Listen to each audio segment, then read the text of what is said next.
internet surgiu como toda a tecnologia, para dar um suporte à vida da gente no dia a dia. E não tenha dúvida de que hoje o volume de informações que se tem disponível, tanto os adultos como as crianças, é fantástico. E a gente não pode demonizar a internet em função do que tem acontecido. Muito pelo contrário, tem que saber usar o recurso. E é nessa linha que a gente se preocupa, porque diante desse vislumbre das crianças e também dos adultos, começam a surgir coisas preocupantes. A gente tem que enxergar a internet como uma extensão do mundo real. A gente costuma dizer que muita gente fala em crime virtual, por exemplo. Não existe o crime virtual. Existem situações reais em ambiente virtual. Então, do jeito que nós estamos expostos hoje, na vida real, no mundo real, o mundo virtual também traz um monte de coisa boa, mas também um monte de coisa ruim. A internet é uma extensão de coisas boas do mundo real, mas também pessoas com mais intenções estão na internet. E é sobre isso que a gente precisa refletir. Eu acho que muita gente hoje está um pouco vislumbrado, está um pouco abestalhado até, né? Porque vê na internet um local onde consegue mais amigos, visibilidade, atiça muito o ego das pessoas, a vaidade. E, em função disso, não se está refletindo sobre o excesso de exposição. A pergunta sempre tem que ser feita para adultos e para crianças. Você faria, diante de pessoas que você não conhece, o que você faz na internet? Se você responder essa pergunta, você consegue ter o discernimento antes de se expor. Então, são vários pontos que a gente pode abordar. O primeiro é principalmente a superexposição. Pais super expondo os filhos desde que nascem e se expondo também.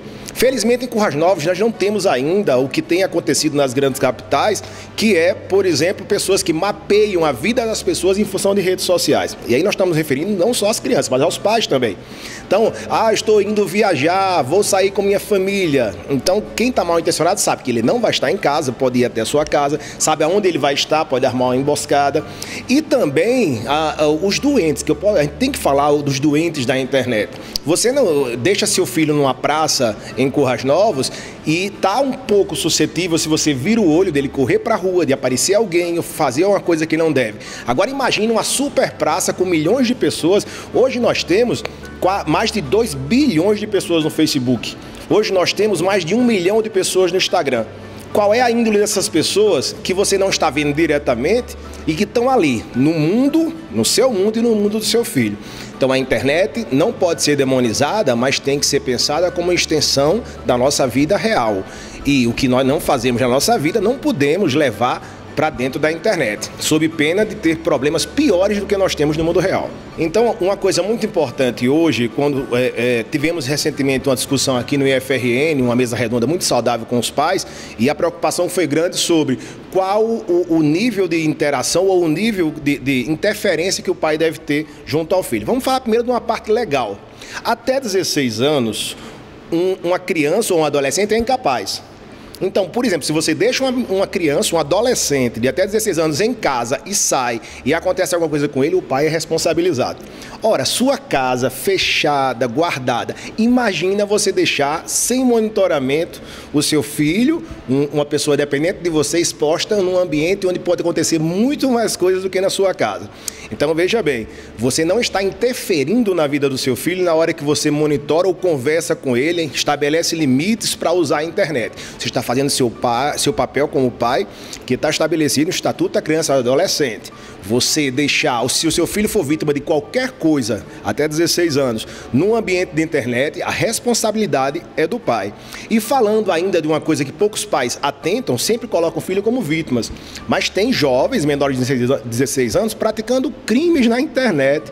Então, se ele usa a internet, menor de 16, para praticar crimes, o pai também é responsabilizado. Vamos falar sobre crime? Muita gente acha que crime é matar, roubar. Gente, hoje tem acontecido alguns tipos de crimes que muitas pessoas acham besteira, mas que o excesso de empolgação com a internet, por exemplo, os crimes contra a honra, calúnia, difamação, o racismo, que é crime inafiançável, tudo isso com a simples postagem na internet, que adultos e crianças, adolescentes, se não forem bem orientados, não estiverem atentos, podem cometer. Então o risco é tanto de ser vítima, como você pode ser, você pai, você pode ser responsabilizado pelos maus atos do seu filho na internet. A recomendação principal é do jeito que os pais têm a oportunidade, a necessidade e a obrigação de orientar os filhos quanto à vida, o seu desenvolvimento também na internet. Ele não pode se achar careta em restringir o máximo e monitorar enquanto não se tem segurança do filho usar a internet. Porque, veja, antes da internet já existiam, por exemplo, proibições de filhos irem à festa antes de determinada idade. O pai dizia, falava o que poderia acontecer ali e às vezes o filho fugia e ia para uma festa dessa. A gente sabe dessa situação. Então, se o filho está orientado, sabe que não pode e faz escondido do pai, isso reflete a situação antes da internet. Mas se ele deliberadamente vira o que hoje nós chamamos de filhos do quarto, o filho do quarto é aquele que chega em casa, vai para o quarto, bota um fone de ouvido, fica num tablet, num celular, num computador, e o pai e mãe não sabem, não tem a mínima ideia do que essa pessoa faz, a possibilidade de nessa exposição ele ser vítima de alguma situação, existem as piores aberrações aí de pedofilia, de sequestro, de indução a suicídio. Então antes a gente tinha medo do homem do saco, né? A gente tinha medo do boitatá, que era uma lenda, mas eventualmente tinha um sequestro, tinha uma coisa parecida. Hoje nós somos vítimas, algumas lendas urbanas aí, mas que de uma boneca esquisita que aparece na internet, do baleia azul, né? Mas dentro, por trás disso aí, existem muito mais mentes doentias. O conselho principal é orientar os filhos para, desde cedo, saber usar as redes, saber usar as mídias. E os pais são responsáveis também por dar exemplo.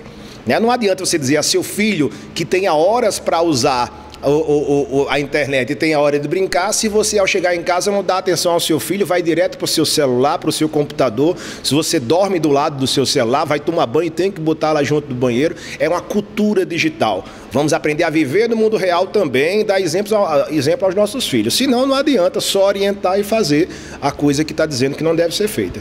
Então, além da exposição às redes sociais, da volta à cultura da criança saudável e do adolescente com vida social e vida junto aos pais, a orientação também é com relação aos golpes, né? Isso aí todo mundo está suscetível.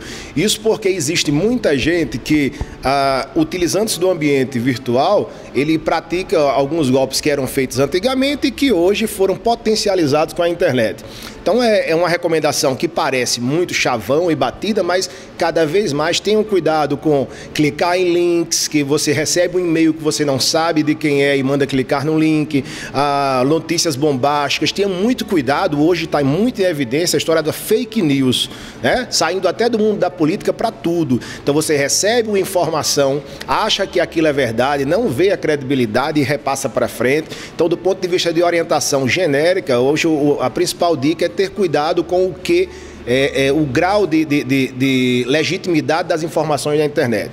Fake news é uma coisa séria, tem gente que vive disso hoje, de criar notícias falsas e às vezes para prejudicar outras pessoas, às vezes até por diversão. Tem gente que faz isso só para tumultuar.